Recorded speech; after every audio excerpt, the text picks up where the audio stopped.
Jaguars Shahid Khan says President Trump criticizes NFL because he is jealous of owners.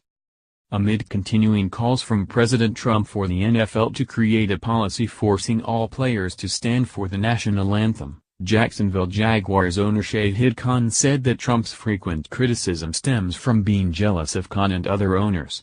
Khan also called the president a divider, not a uniter, and claimed that Trump's attacks on some minority groups, including Muslims and Jews, are far more offensive than any issue emanating from the NFL. The topic of player protests during the national anthem was high on the NFL's agenda during the annual owners' meetings in New York on Tuesday and Wednesday. Several players participated in some of those sessions, with an eye toward resolving the impasse over the protests, but the league ended its meetings by making no changes to its policy, although Commissioner Roger Goodell said believes everyone should stand for the anthem.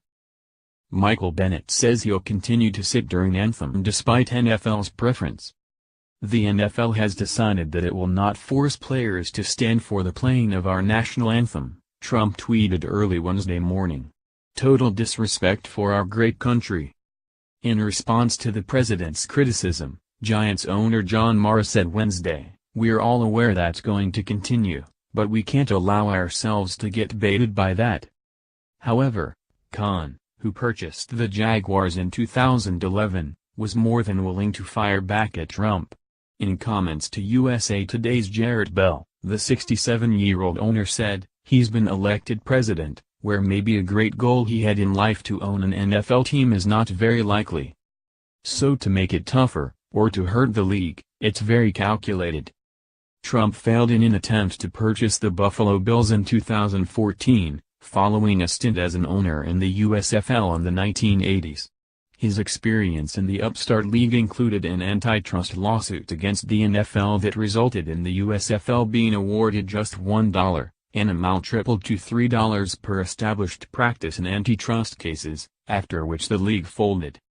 "Let's get real," Khan said Wednesday. "The attacks on Muslims, the attacks on minorities, the attacks on Jews. I think the NFL doesn't even come close to that on the level of being offensive. Here, it's about money, or messing with, trying to soil a league or a brand that he's jealous of." Khan, a self-made billionaire who was born in Pakistan before emigrating the U.S. in the 1960s and gaining citizenship in 1991, was among 7 NFL owners who contributed $1 million to Trump's inauguration fund.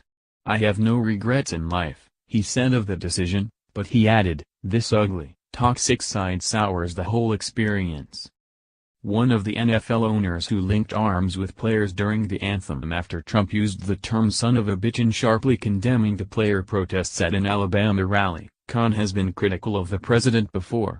At an executive conference for Crain's Who's Who in Chicago business last week, the owner wryly noted that Trump deserved credit for helping pit the First Amendment versus patriotism.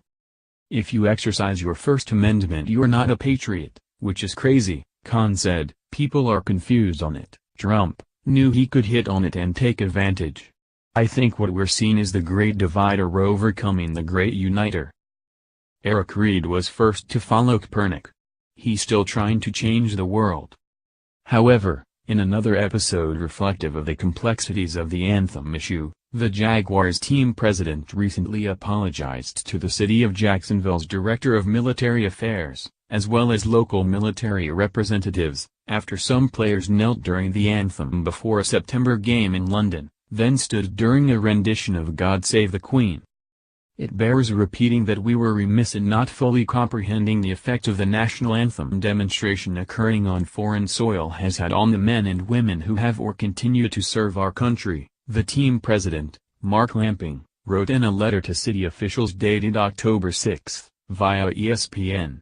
Similarly, we today can better appreciate how standing for "God Save the Queen" may have been viewed negatively by our armed forces here in Jacksonville and beyond.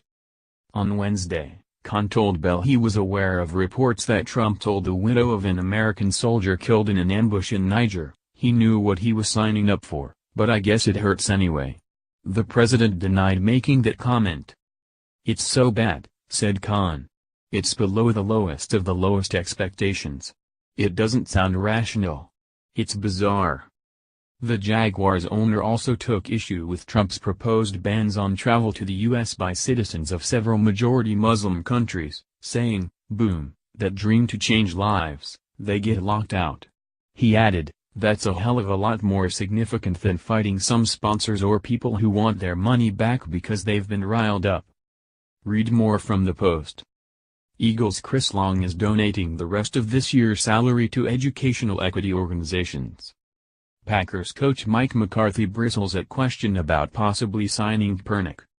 Redskins' Chris Thompson won't let family go to Eagles games due to some of the